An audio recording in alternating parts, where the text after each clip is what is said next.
What's going on, guys? Welcome to In the Zone. I'm your host, Garrison Roy, and today we're going to have a full-length interview. But before we get into that, obviously, we talk about being in the zone and skill acquisition goes, being in the zone mentally. But today, we're going to be in different zones of training.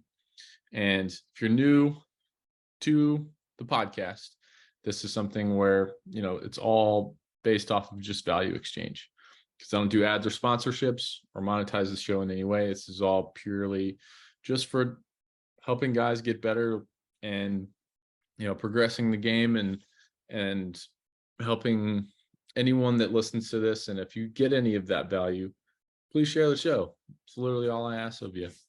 But yeah, before we get into today's topics, we definitely wanted to introduce Kyle Cusson.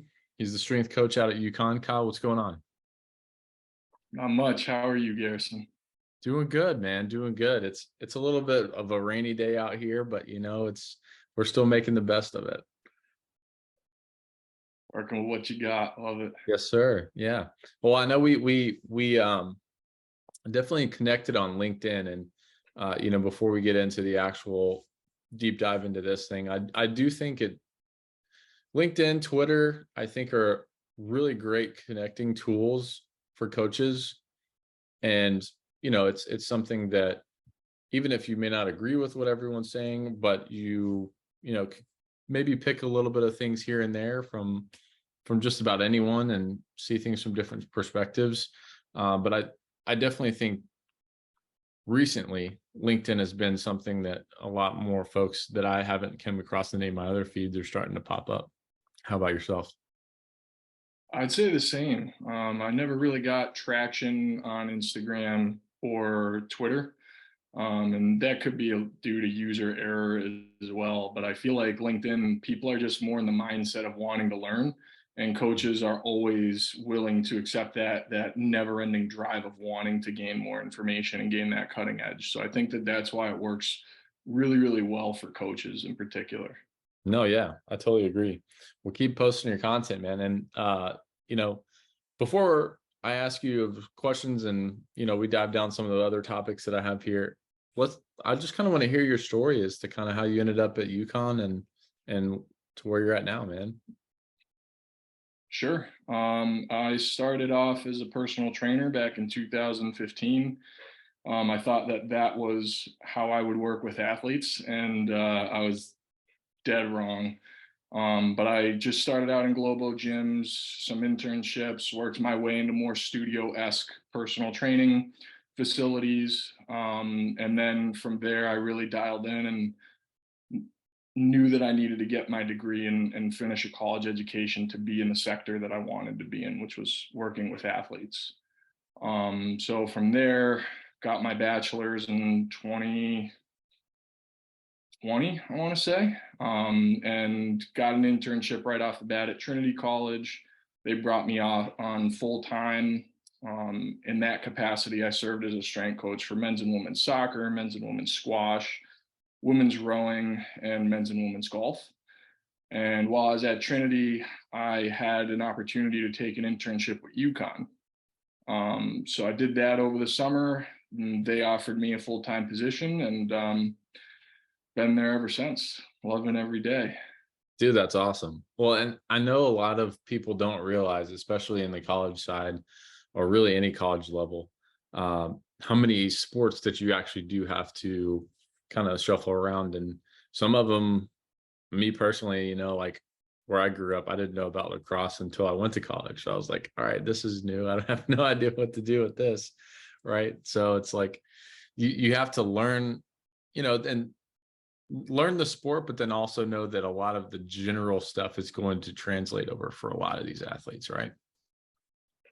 Yeah, and I'd say a lot of the stuff that I learned in the trenches as a personal trainer has been insanely helpful in Oh, training athletes, especially those with injuries and things of that nature. absolutely. Well, and it helps you be a lot more personable too. And, not just saying, hey, like this is the lift and everybody just go get it out. Like being a personal trainer and having that one-on-one helps you have the skill set to be a lot more efficient one-on-one with a lot of those athletes, even in a team setting. And everyone's like, oh, you can't do all this in a team setting, but there's still opportunities, I think, in just about every session where you can get a lot more hands-on, than I've seen some previous coaches in the past get into. So I think that's really an awesome background for you to have. But yeah, I guess the one post that we did connect on, and since you mentioned injuries, is one where I think you put out if a guy was having an arm injury and you were just trying to modify the programs based off of that. But a lot of people don't really know. They just think, oh, I'm injured and that's it. I just sit on the couch and lounge around and I don't do anything after that. Hopefully not, right? You got to be able to do something, or you have the other guys who might be pushing it a little too hard or pushing the limits, and you got to pull the reins back on them a little bit, right? Like it seems like everyone kind of falls in that spectrum between the two. Yeah, I agree. And hopefully, that it's becoming less and less where you just feel totally defeated and you don't want to get into the weight room at all because, the pop tire mentality, if one tire is blown, then I might as well just slice the other three. Mm-hmm. I think that those templates are valuable because, in my experience, when you have 30 athletes in a weight room, the one or two or three who are going through an injury, they kind of get slid under the rug. It's like, all right, your shoulder's injured. Well, just follow the program, but don't do any of the upper body stuff. So those templates that we connected on were things that I kind of adapted over time to give those athletes as a resource. Like, yeah, only 75% of your body can be used, but we're going to definitely use all 75%. Absolutely. Well, and there is some other studies too, and I'm sure you're probably familiar with this as well, where they're mostly with the lower body, but if there was an injury to one side, but they just worked out the opposing non-injured side, there's a lot of neurological crossover to where they somewhat keep their strength gains. And again, I think it's more neurological than it is, muscular, but I think that's also pretty cool that even if you're just doing one side, it can still give some benefits to the other. That's something that has amazed me as well. And I even know. visualization, like I read an article about a jujitsu champion who was injured and like literally couldn't do any jujitsu, but visualized day in and day out and still went into a tournament and won. It's just amazing the way that the human body adapts to injury and that neurological crossover, like you were saying. Oh yeah. Well, and not to get too far off topic here, but even in the visualization side of things, right? It's like, how detailed can you get? Are you actually visualizing like you doing everything properly? Like, for example, most of the guys listening here are familiar with baseball. So let's say a guy injured his arm, right? And he had an improper, arm action or, something similar to that. But he was visualizing doing it correctly along with, waiting for his body to catch up and be back to 100%. I'm curious to see if that even helps them perform that better, if they're visualizing that alongside that. Never really thought of it that way. If the intention, and that's with anything, right? Like the intention of a lift or an intention of doing a specific skill in the sport definitely is going to influence how someone moves and how they go about solving a problem, right? So, and that's just me kind of getting into more of the weeds, right? A little bit more into the details. But it's definitely something that always intrigued me for sure. Likewise.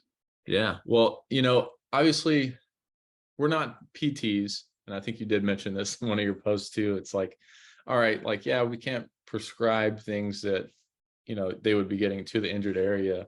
But I think it's definitely warranted for us because we're kind of in between there, especially whenever they're starting to return to the sport, that we have to help them get back to those demands of, being able to perform, right? Like there's like general movement and then there's like, oh, hey, let's get on a field and, throw it 100% capacity or, what have you for any other sports, right? But those in between, that little gap, I think is where you need to have a lot of other, I don't want to say standardized, but at least have some type of like dashboard indicator of like, okay, hey, since you can do this, now you're able to progress to be able to play in the sport again. And even outside of the PT side, it's like, hey, can you do like a, isometric, you know, pull with into external rotation? You got that down, or some other thing, maybe even if it's a forearm injury and you see that dynamometer time go up. I don't know. What are your thoughts on some of that as far as what the strength coach can do in that aspect? I think the best way to go about return to play is to be regularly assessing in the first place. Yeah, I agree. So that way there you get a metric of an athlete who, freshmen coming in, hopefully they don't have an injury at that time. And you're collecting these baseline metrics over and over and over again. So when, God forbid, somebody does get injured, you have correlations that you can tie your assessments while they're injured to what they did when they weren't injured, if that makes sense. So I can say, like, all right, your right knee was injured, for example, and we have you on an isokinetic dynamometer. You were putting out 70% of what you put out before you were injured. How's your knee feel?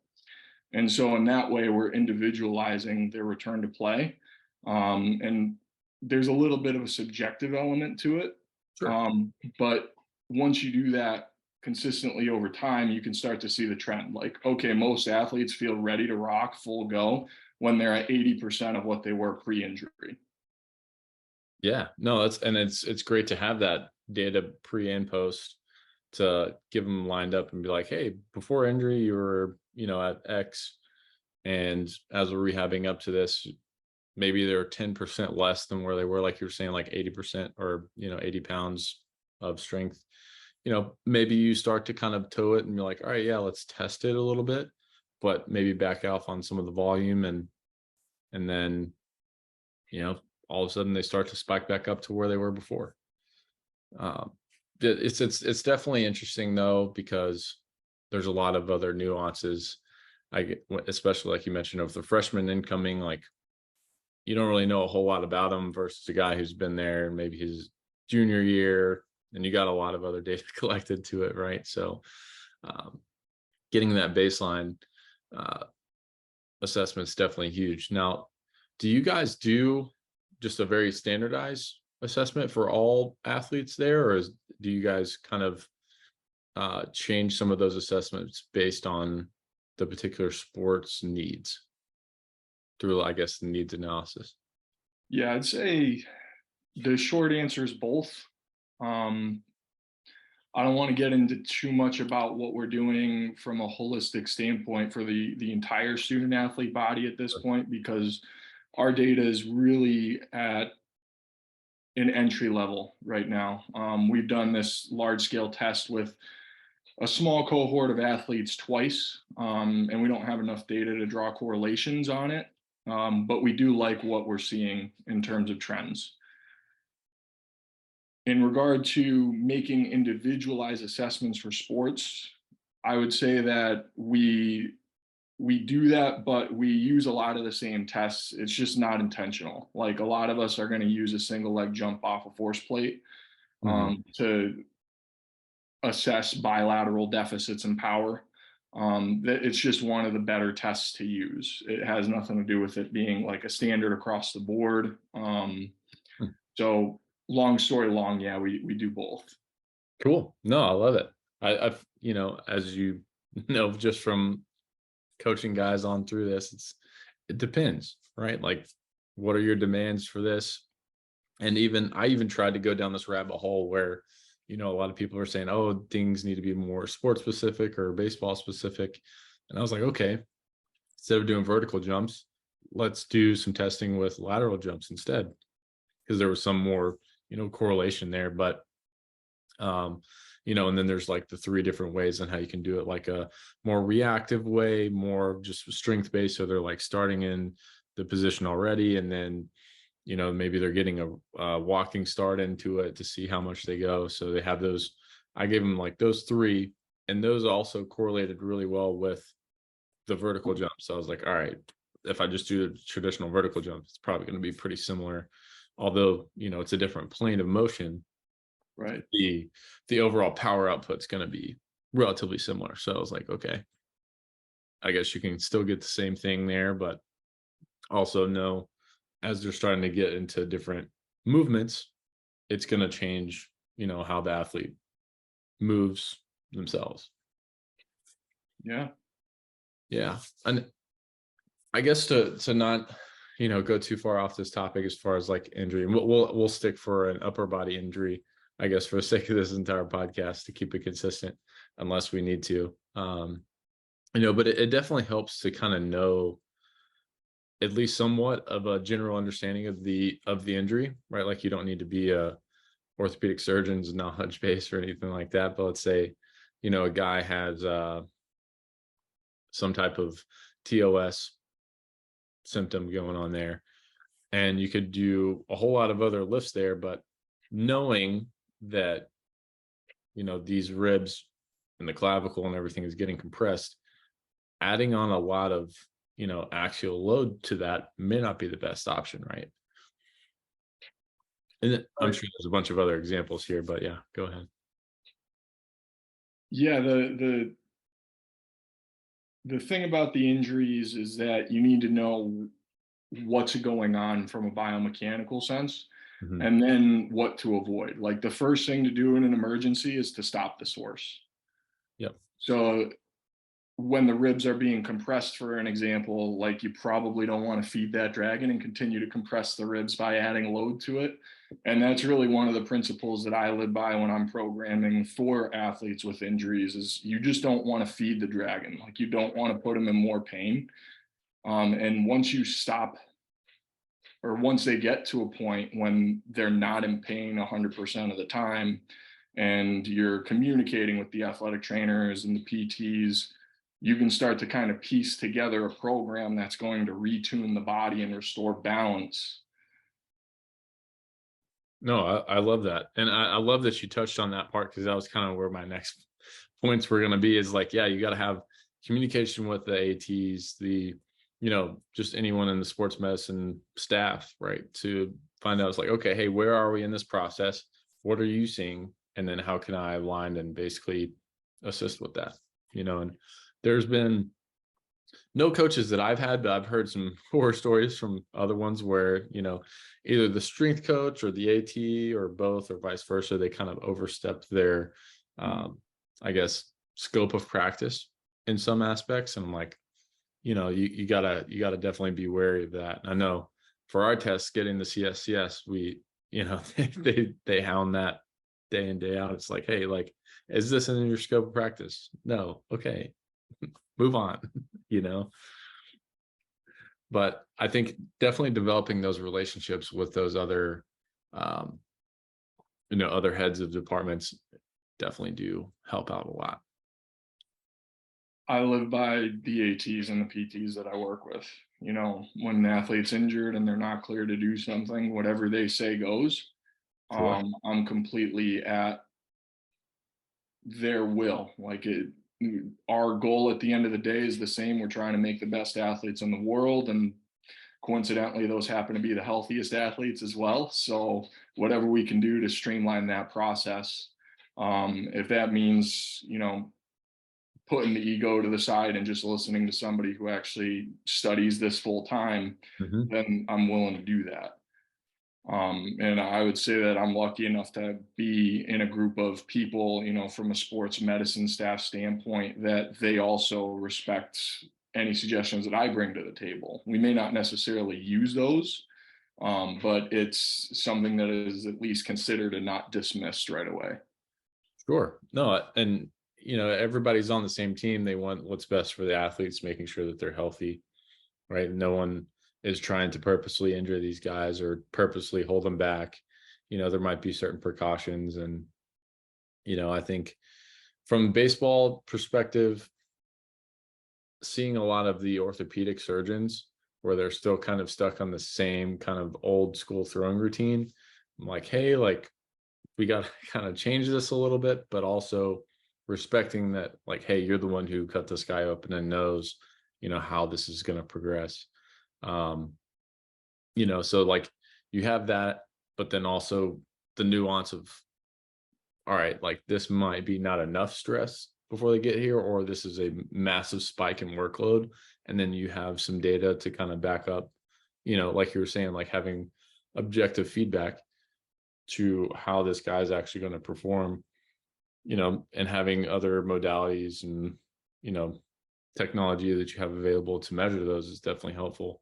Um, but that's kind of one where, depending on how far removed they are from the actual field, there can be a little bit of, I guess, gray area to where, if you can get them on the same page, then that's tremendous. But sometimes they may not understand how much more they probably need before they're fully cleared to that 100% return to sport, you know. Yeah. So it is a little bit of a, I guess, I don't know how to describe it other than just a hurdle to kind of overcome, right? Yeah, I'd say that's accurate. Yeah, well, and even beyond that too, it's even with the athletes themselves, like there's the mental or just emotional block sometimes that they get from some of these injuries too. Is, you know, maybe they were injured doing one particular movement, or, hopefully not, but let's say they injured their elbow doing some type of, lift in the weight room. And so them reintroducing that movement or a similar movement, might cause a little bit of hesitancy, right? Like they're gonna like, I don't know, or they may not go all out on that, or even just trying to get back to just general range of motion. If a guy's coming back from Tommy John and he's starting to do presses, he's starting to do pulls, and he's almost overly self-conscious about like what's going on, like he's too internally focused, and you can just see the wheels turning in his head while he's trying to do something.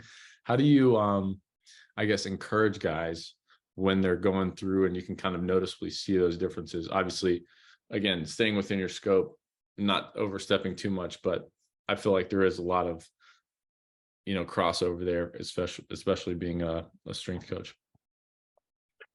Yeah, it's an interesting question because in my experience, there's also a subconscious compensation that occurs. Like Sure. we had an athlete, and I know you wanted to stay on upper body, so I'm sorry about this, No, but you're good. we had a track athlete who tore their Achilles, and they were making great recovery. Their mindset was phenomenal, and this person's a go-getter, but they were still compensating on that injured side, and they didn't even know that they were doing it.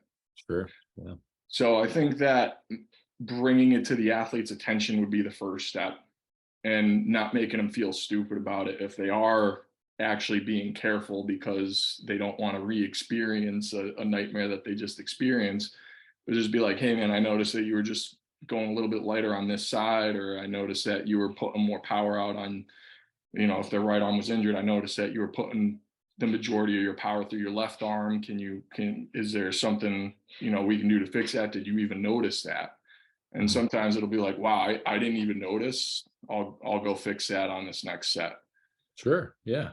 Well, and something that I've always thought of too, especially with lower body ones, I think it's more apparent for those types of injuries, right? Is, you have the crutches, or you have the knee brace, and those things, when you have them on for a while, can influence just general gait.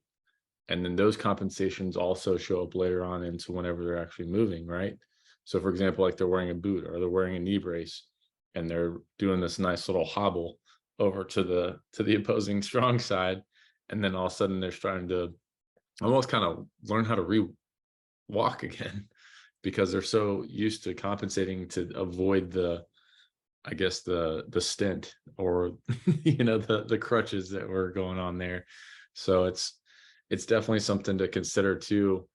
um and I never really came across that too much with lower body injuries, because most of mine that I've interacted with have been, all upper. But how have you kind of combated some of those compensations that you've seen, whether it's with crutches or with wearing boots? and maybe they have like a little bit of a tilt to the pelvis just purely off of that, like they were working perfectly fine, walking fine before. Um, do you have anything that kind of helps out with that in a training aspect? Yeah. So first and foremost, to combat that, I would say is almost impossible. Like as soon as somebody gets injured, the body clenches up and it begins to compensate immediately. Mhm. And when you're talking about the case of like a boot or a brace, every step is considered a rep. Or every time somebody would reach with their arm and they're wearing a brace, that's a rep. And that adds up, especially under gravity. So once somebody's injured, you just need to assume that their balance has been thrown off, not just from the injury, but from what they're doing in terms of wearing the brace or whatever they're doing from a sports med standpoint.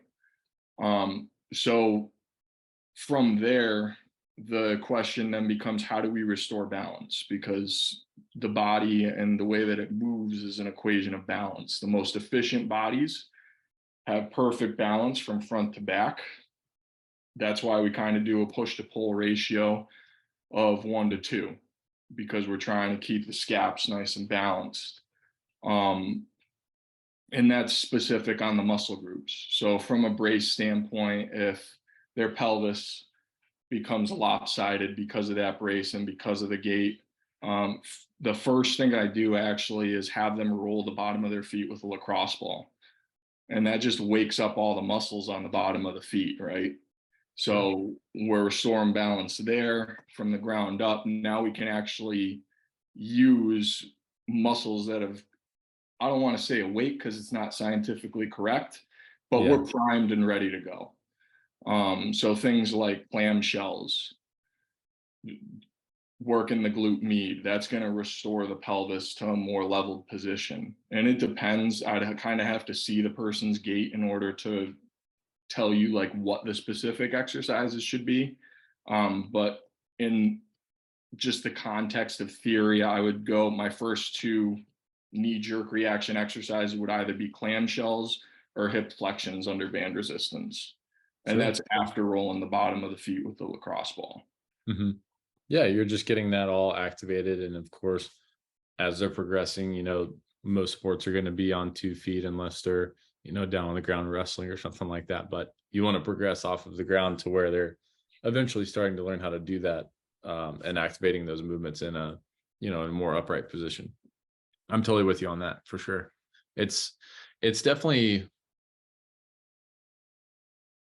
like everyone's a different puzzle piece, right? Not everyone's going to respond to the same type of modalities that you're going to throw at them, even if they have the same injury, which is kind of cool in my opinion. But one person might even compensate completely differently than the other one too. It's really interesting to kind of see some of that sometimes. Um, but I guess going back to the gradual return to sport plan here. Let's say, we can stick with the ACL injury, and you see these compensations and you see these things happening, and you know that they're trying to get ready for an X time before the first meet or before, whenever their next game is. How do you communicate to the athlete while still being like, hey, like you're at a great pace, but you're not quite ready for this, day one is that their team's getting ready for. And I know like a lot of this is mentally too, but it's like, hey, you still might need another additional week or so. And of course, probably not just coming from you. Um, Probably other sports medicine people are making those calls. But um, when you see an athlete in that position, how do you support them in that by also not like blowing their confidence, I guess? It it's dependent on the relationship that you built with them up to that point.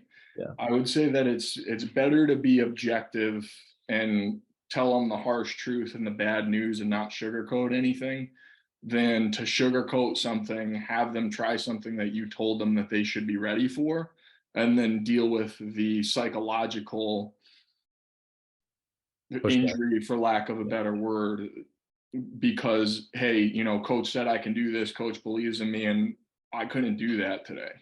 Hmm. I think that's more of a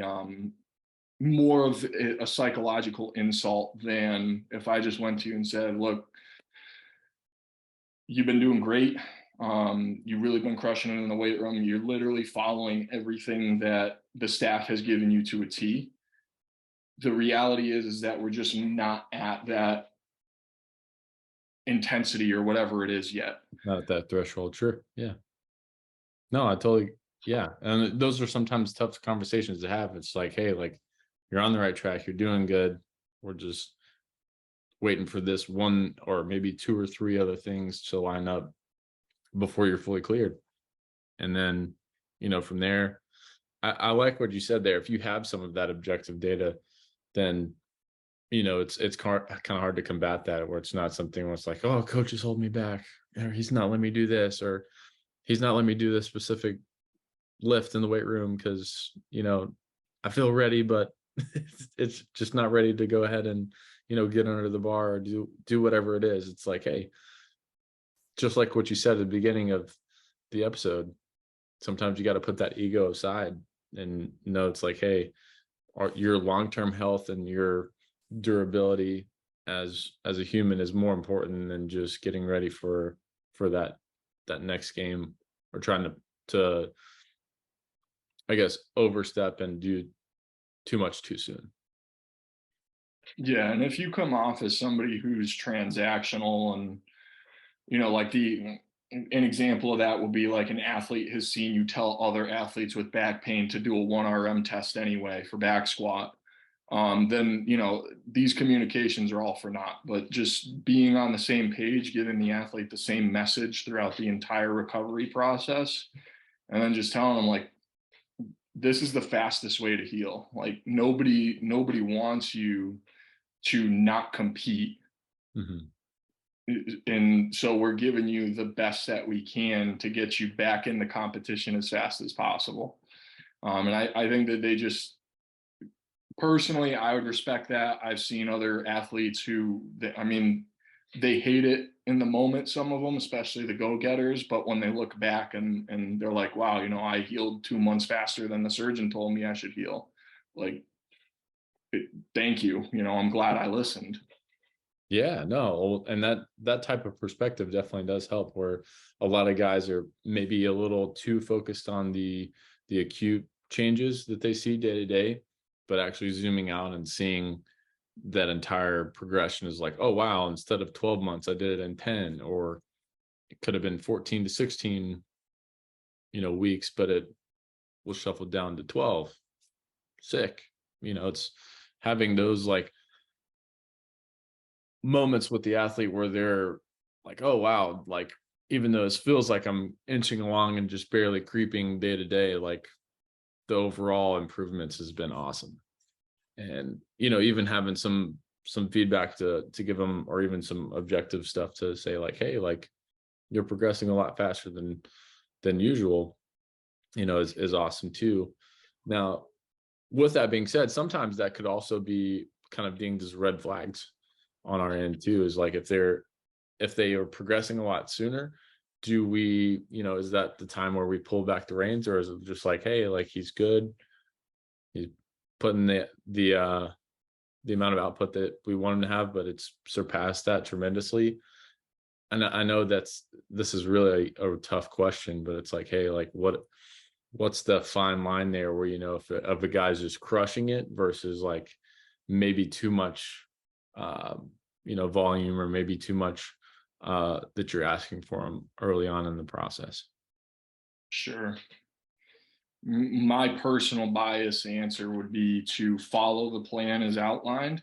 And when you see consistent progress, like, I wouldn't move the bar until that bar is too low, like for sure. Like if they've been following the plan for 3 weeks and every single day they're like, this program's easy, I'm bored, I'm not feeling sore, my injury feels great, then 3 or even 2 weeks, if that's the case consistently, then you move that needle. But I wouldn't take it as a one-off where the athlete's like, look at that last workout, like I crushed it and I feel great today. I would still say, all right, you're going to still follow the plan, because we don't know what that means in a week from now. Sure. Oh yeah, absolutely. Well, one good day doesn't mean that you just abandon ship and decide to scratch the whole plan and make a whole new one. Um, Sometimes for me, it's I've had I like to use those days to maybe just kind of nudge a few things, like not go from like, they're doing a clamshell, all of a sudden they're doing like a standing clamshell with, a bunch of other variables added. But, maybe you just kind of go, hey, like let's sprinkle in maybe some more volume then if you're feeling good, or maybe let's add just a little bit of more resistance and see how that feels. But you're sticking to within the same means, but you're also kind of like, okay, if this feels good, can we try to test this just a hair over and not, doing too much extra, right? It's the progressive overload. So like for a guy, for example, it's like, okay, you know, for this exercise that he's doing a push up and he's starting on an incline and he's just trying to get that movement pattern down, trying to get the elbow groove, and he's still on that particular incline. Okay, I'm not going to have him progress completely down to a just flat push up because it could be a different stress, but maybe I just go, hey, that set was good, cool, let's not notch it down just one more level, on the rack or on the plyo box, whatever you're using, and just see like, hey, feels good, all right, cool, then we'll just stick here, just that one notch below that, maybe we started with. Something as simple as that can also, I think, help boost the athlete's confidence just within that session. Absolutely. And I think it would make them feel heard as well, which, when you're going through the injury process, like it seems like something that's more or less dumb to say, but like you're seeing specialist after specialist after specialist, and they're just giving you prescriptions. Like actually, like nobody necessarily cares like what you're saying. That's not going to dictate what they write down on the piece of paper for your program. So doing something as small as that, giving them that little bit of autonomy, Hmm. if you, as the coach, feel that it's safe to do it at that point, Yeah, um, that can go a long way. definitely can. One, and I love the fact that you brought up autonomy, right? Because that actually gives them more buy-in to what they're doing. I think, from my perspective, is the more some athletes see that, they're like, oh, okay, and whatever else comes next, they're willing to do no matter what. They're just like, all right, cool, yeah, I'm mod in, let's do it. Or, oh, you want to try something else? All right, cool, because they feel like they're a part of the, I guess, decision making process in a way, Yeah, and they just have a lot more or feeling of control, I guess, if that makes sense. absolutely. Yeah. Well, I definitely do want to plug some of your resources here, that you've been putting out on LinkedIn. Uh, and those are just all like if you have someone reach out to you and ask them for these templates that you mentioned before, is that the only way that they can do that, or do you have another way that they could do that to get those? Yeah, I have a card. It's like this software that a lot of entrepreneurs use, kylecusson.crd.co, and that has some tabs to a lot of my resources. I'm making a course right now. It'll be done July 15th. It's all about training athletes who have either are coming back from an injury or just prehabbing and trying to mitigate the risk of injury. I have the free injury training templates, which you know about. I have a velocity based training dashboard that's kind of caught fire on LinkedIn. And then I have a free weekly newsletter. And that's just three quick things. It's not a sales letter. I really made it because I hate what newsletters have become, where people send you you know, Sales pitch. 30 feet worth of scrolling, and it's all about their podcasts that take 40 to 50 minutes to listen to. And then it's a bunch of sales like, hey, buy this product, buy this product, buy this product. So this is one prehab exercise per week and how to do it. It's going to be one research article review and what it means for strength coaches. And then it's going to be just one thought of my in the trenches experience with athletes and things that I've been doing. And I send that out every Monday. But you can find links to all of those at kylecusson.crd.co. Cool. Oh, that's awesome. I definitely love that. You got to have that value added versus, continuing to ask for people for for funds or like, yeah, hey, buy this, buy this, buy this. It gets annoying. I totally agree. And that's why, as you heard beginning of the podcast, I'm not trying to sell you anything. It's just all value exchange. If you get value, great. If you want to work with me, also great. But I'm not going to force you, you know. Yeah. I love that about this podcast. And I look at some of my emails on one of my Apple accounts, and I got like 4,000 emails because some guys just send 3-4 newsletters a day, and it's all about products that they're selling. And just what happened to personal connection, Yeah. And that's the biggest thing. And really where I get most of my business is those one-on-one connections, or like meeting someone, meeting another coach, and they're like, oh, hey, I know a guy who can help you out. Boom.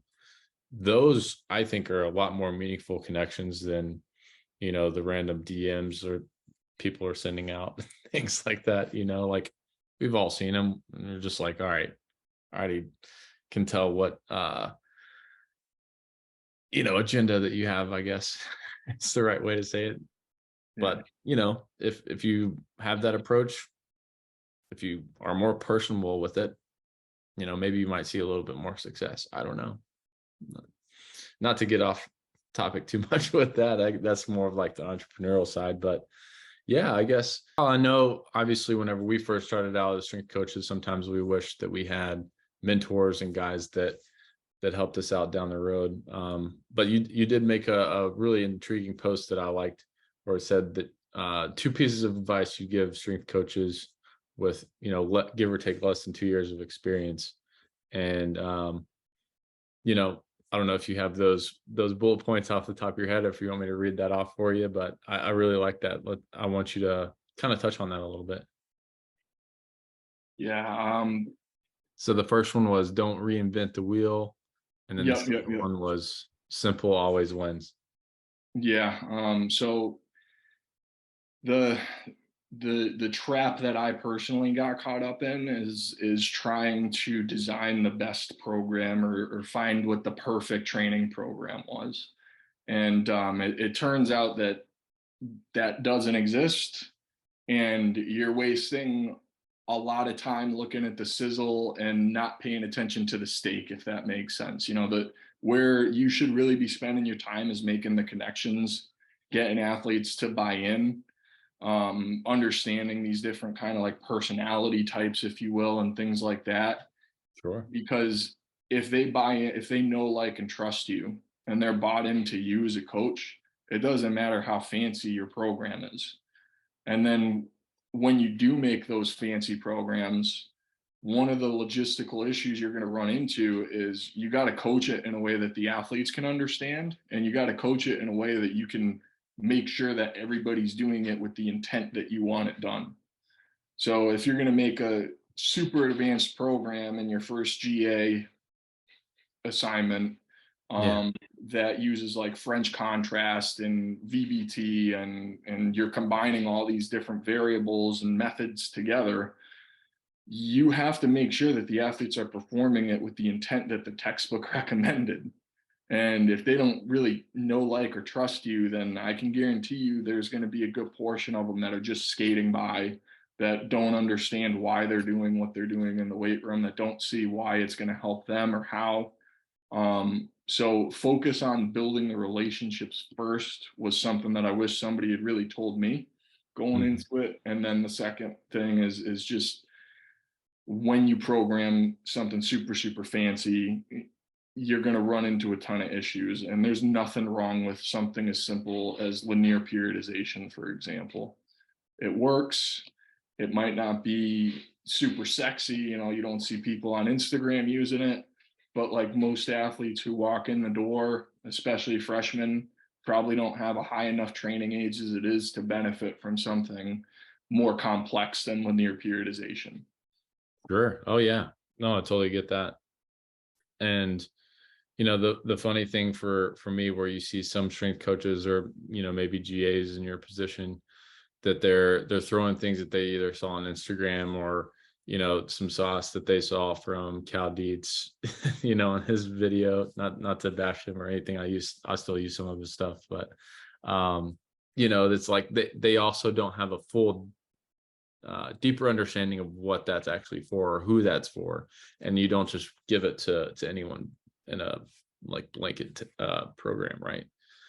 So Absolutely. And if I was to add a third point, it would be try it before you program it. oh yeah, I'm a huge advocate for that. All the guys and even the coaches that I consult, I'm like, hey, like, I want you to train and do this style of training while also throwing, and see if you can still do both at the same time, because sometimes you'll be able to find out, oh, I'm pretty gassed, I don't think I should program this in season, or when they're trying to gear up for a season, because it's pretty taxing. So I definitely agree with you on that. I love it. The only other questions I got for you, Kyle, I guess is, what's I guess on your next what's the word that I'm looking for here? Venture. Not necessarily saying that you're going to change jobs or anything, but it does seem like you do have a very large entrepreneurial mindset. Are you trying to, after launching, this training that you're doing on July 15th, what else do you have on the horizon for you? Anything, any other thoughts or possibilities? It's kind of been eating up the majority of my time, and I don't think I can really see the light at the end of the tunnel until I get to that point. Yeah, don't want to step too far ahead, right? Yeah, but I'm going to stay. I love coaching at UConn. I love the colleagues that I have the privilege of working with and learning from. And this is something that has benefited a lot of the interns that we work with. It's benefited a lot of people through the LinkedIn avenue. So I wanted to put together a course. But really, I mean, my goal is to just develop the best athletes in the world and help other coaches do the same. That's why I feel I was put on this earth, and whatever avenue I need to take to do that is pretty much what I'll have on my agenda going forward. I love it. That's awesome. That's really cool, man. Well, yeah, go ahead, and I'll put all these links in the show notes. But Kyle, how else can everyone else that's listening get a hold of you? I have my LinkedIn. My name's Kyle Cusson. I think the LinkedIn handle is like Kyle-Cusson. And I have just regular good old fashioned email, which is cussongk@gmail.com. There you go. I love it. Awesome. Well, Kyle, I appreciate you coming on, spending the time with me. And for those of you listening, stay in the zone.